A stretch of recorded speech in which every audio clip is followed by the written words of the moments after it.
베드로전서 1장 13절 말씀 우리 한 목소리로 읽겠습니다.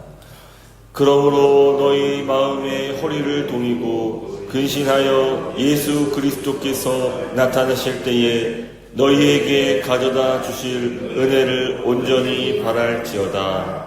아멘. 오늘 베드로 사도는 핍박과 또 외로움에 지쳐 있었던 당시 이 편지를 받았던 그 성도들을 향해서 이방인 나그네들이죠. 자신의 고향을 떠나서 지금 핍박을 피해서 지금 멀리 달아났던 그들에게 이렇게 선포합니다. 오늘 본문 13절 말씀 제가 다시 한번 읽어드리겠습니다. 그러므로 너희 마음의 허리를 동이고 근신하여 예수 그리스도께서 나타나실 때에 너희에게 가져다 주실 은혜를 온전히 바랄지어다. 베드로는 가장 먼저 너희 마음의 허리를 동이라고 명령합니다. 주일에도 잠깐 말씀드렸지만 이 말씀의 배경을 잠깐 살펴보면은 당시 유대인들은 이제 긴 겉옷을 입었습니다. 그래서 우리가 영화를 보셔서 알지만 발목까지 오는 긴 겉옷을 입고 다녔습니다. 이렇게 평소에는 상관없습니다. 하지만 어떤 일을 한다든지 달리기를 한다든지 특별히 전쟁에 나갈 때는 이 겉옷을 한껏 끌어올려가지고 거기에 이제 허리띠를 동여매서 이제 전혀 불편함이 없도록 무릎이 드러나도록 해가지고 달리기도 자유롭게 할 수 있도록 그렇게 합니다. 그래서 이 펄럭이는 우리의 그 방해가 되는 그 펄럭이는 옷들을 바짝 걷어 올려서 꽉 동여매야지 그래야지 베드로 사도가 우리가 된다고 이렇게 명령하고 있는 것입니다. 이 구약에서도 마찬가지로 이런 비슷한 배경의 말씀이 나오는데 출애굽이 결정되고 이제 이집트에서 해방하여서 다시 이제 가나안 땅으로 가기 위해서 그 모든 이스라엘 백성들이 이제 준비를 할 때 그때 모세도 똑같이 얘기합니다. 허리에 띠를 두르고 즉시 나설 준비를 해라. 그러니까 어떤 무언가를 앞두고 이 긴장 상태죠. 그래서 이제 우리가 준비가 돼서 이제 바로 출발 신호와 함께 나갈 수 있도록 준비하는 그런 단계를 말할 때 이 허리를 동인다, 허리에 띠를 맨다 이런 표현을 사용하는 것입니다. 그래서 이 이스라엘 백성들은 사실은 그냥 여행을 떠난 게 아니죠. 가나안 여행을 떠난 것이 아니라 오히려 이제 그들은 전투태세를 갖추면서 이제 앞으로 싸우게 될 그 40년 광야 속에서 치러야 할 그 전쟁을 준비할 것을 이제 모세가 명령합니다.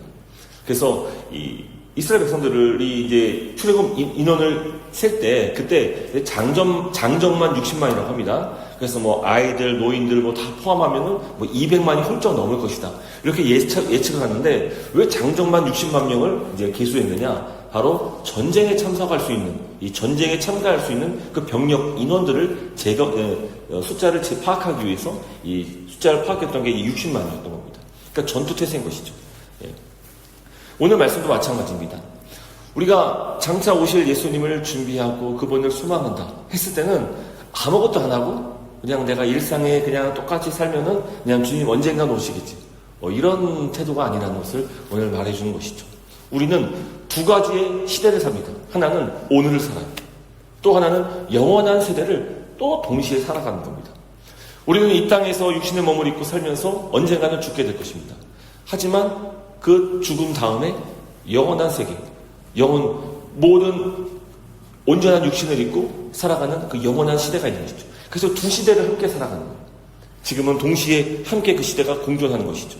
육신의 몸을 입고 살아가는 지금 언젠가는 우리가 육신의 몸이 죽어질 육신의 장막을 벗을 그 시대를 살아가면서 동시에 지금부터 앞으로 영원할 그 시대를 우리는 동일하게 살아가는 것입니다. 그래서 이 성경은 항상 이 재림, 종말에 대해서 이야기할 때에 늘 긴장 상태에서 우리에게 요구하고 너희는 항상 준비하고 근신하고 깨어있을 것을 강조하는 것입니다. 그래서 이 성경이 말한 소망은 감나무 밑에서 언제가 감이 떨어지겠지 하고 고개를 들고 있는 것이 결코 아닙니다. 언제든지 주님께서 명령이 떨어지시고 그러면 즉각 달려나갈 수 있는 그런 역동적인 이 전투적인 태세를 우리는 준비하고 있어야 됩니다. 그 표현을 지금 이제 마음의 겉옷을 허리띠를 동여매라 라고 표현하고 있는 것입니다. 이것을 이제 오늘 이제 현대적인 언어로 바꾼다면은 소방관의 표현으로 좀 사용할 수 있을 것 같습니다. 이 소방관들은 소방서에서 대기할 때 항상 그 장화 위에다가 그 방화복을 얹혀놓습니다. 그리고 그 방화복을 언제든지 쉽게 입을 수 있도록 딱 다리를 이렇게 딱 펴놓고, 그래가지고 자다가도 이제 비상벨이 울리면은 바로 그 옷을 싹 입고, 바로 방화복을 입고 나갈 수 있도록 이렇게 준비를 한다고 합니다. 이것이 바로 오늘 우리에게 갖춰야 할 그 신앙의 자세라는 것입니다. 내 생각과 감정이 이 세상의 염려 혹은 근심 걱정에 질질 끌려다녀서 이게 방해되지 않도록 우리는 언제든지 주님의 즉각적인 부르심에 반응할 수 있도록 늘 준비되어 있어야 하는 것입니다. 그래서 이 복음서에도 열처녀 비유가 나오지 않습니까? 그래서 이 기름을 준비한 처녀는 늘 그것을 준비하고 있었던 반면에 안일하게 그것을 대처했던 그 처녀들은 그 신랑을 맞이할 수 없게 되었던 것이죠. 이게 종말을 살아가는 이 예수 그리스도의 초림과 예수 그리스도의 그 재림 사이를 살아가는 우리 모든 신앙인들의 갖춰야 될 자세입니다. 이게 우리들이 마땅히 이 땅을 살아가면서 늘 긴장감 속에서 언제 어떻게 주님이 오실지 모른다는 그 긴장감 속에서 늘 근신하면서 영적으로 헤어지지 않도록 우리 늘 이렇게 준비된 채로 살아야 되는 것입니다. 지금 여러분들의 그 마음의 옷자락은 어떤 상태입니까? 혹시 여러 가지 많은 것들로 이 겉옷이 땅에 질질 끌리고 있지는 않으십니까? 예전에 제가 중학교 때는 고등학교 때는 그 옷이 그런 것이 유행이었습니다. 긴 바지. 그래서 이 바닥을 질질 막 청소하고 다니는 그런 청바지를 입고 다니면서 이 바지가 끝이 다 해질 때까지 막 그렇게 입고 다녔던 그것이 이제 유행이었을 때도 있었습니다. 이게 보통 불편한 게 아니에요. 이게 돌에 걸리기도 하고요. 또 때로는 신발에 그 바지단이 딱 눌려가지고 넘어질 뻔하기도 하고요. 이게 여간 불편한 것이 아닙니다. 근데 단지 이제 패션, 유행이라는 이유로 그런 것을 이제 하고 다닌 적이 있었죠. 여러분, 우리가 이 땅을 살고 있지만 그러나 늘 상시로 우리의 마음의 옷가지를 확인할 필요가 있습니다. 때로는 이 불확실한 현실 속에서 내 지금 하고 있는 일이 바쁘다는 이유 때문에 이 이민 생활 속에서 생존하고 살아남아야 한다는 그 목적 때문에 때로는 이 신앙생활을 우리가 제쳐둘 때가 있습니다. 1순위, 2순위, 3순위 이렇게 순서를 정할 수 있으면 좋겠지만 그렇지가 않잖아요. 우리의 마음이 언제든지 이 순위가 왔다 갔다 할 때가 있는 것입니다. 그때마다 우리는 늘 주 앞에서 깨어있는 모습으로 갖추고 있는 준비 태세로 늘 준비가 되어 있어야 하는 것입니다.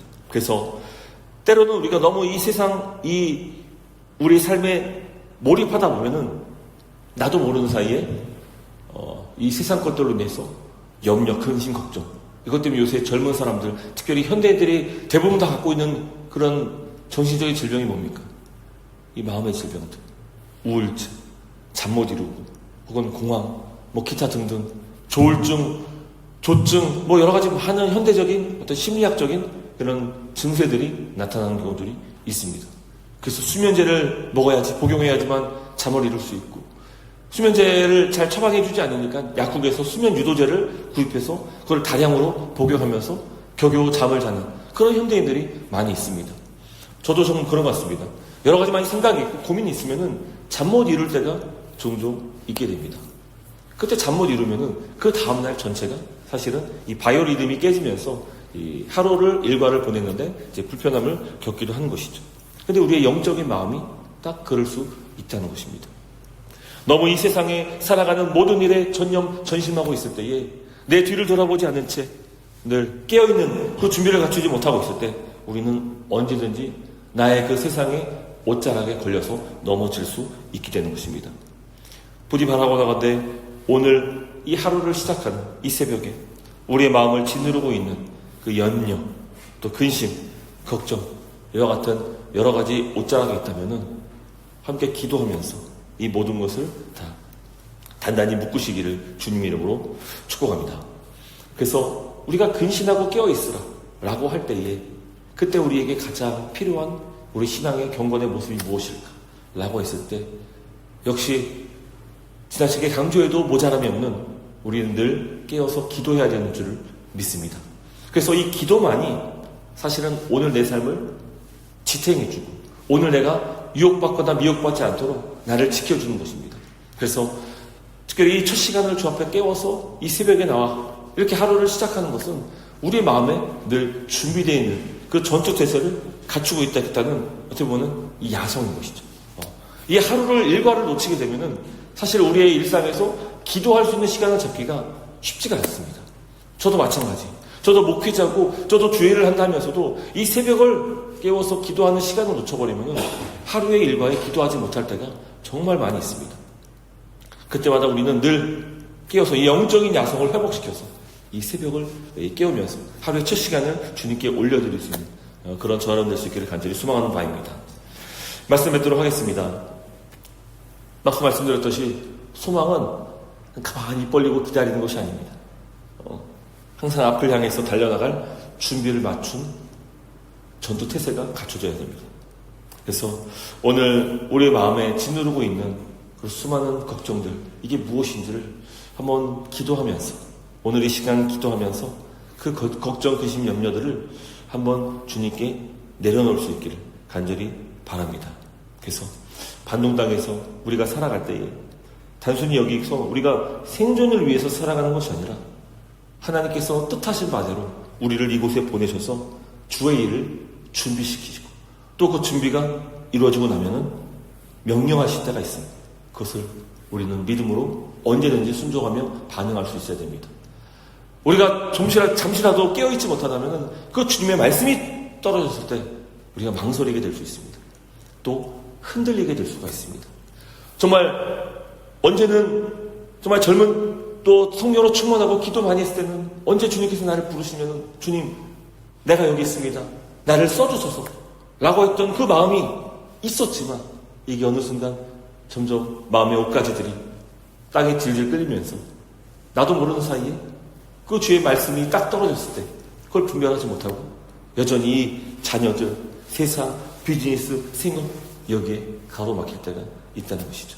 그래서 오늘 함께 기도하시면서 하루의 그 마음의 허리띠를 한번 오늘 하루 동안 마음의 허리띠를 바짝 졸라매고 한 번 더 다시 또 이 영적인 전투 태세로 준비할 수 있는 그런 저와 여러분 될 수 있기를 주님의 이름으로 축원합니다.